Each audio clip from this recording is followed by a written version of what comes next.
Tabii ben əvvəl də, ya bundan əvvəl, ya belki bir 2 mətbuat konferansı öncə mən hər xəttdə mən onu çatdarım.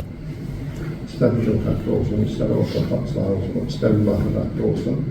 Çünki bizim buna ehtiyacımız var. Bəzi dəyişikliklər, hansı ki bəzi daha sağlam olmağa bizim buna ehtiyacımız var. Amma bəli, Junior yaxşı futbolçuydu, yaxşı oyunları, yaxşı golları oldu.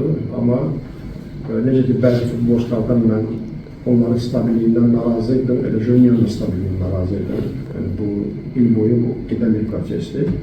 Amma onun özəlliklərindən belə deyək, bir cür istifadə edirdim mən. Amma əlimdə olan futbolçuların özəlliyindən başqa bir istifadə edirəm. Əlbəttə ki, elə bir oyuncunun da komanda olmasına mən yox deməzdim. Və belə qış aylarında da elə yollarım. Yəni, bilirlər ki, hər gün bu yöndə işlər gedir, baxırıq, imkan olduğunda mütləq 1, 2, 3 olsa oyuncu biz götürəcək komandaya.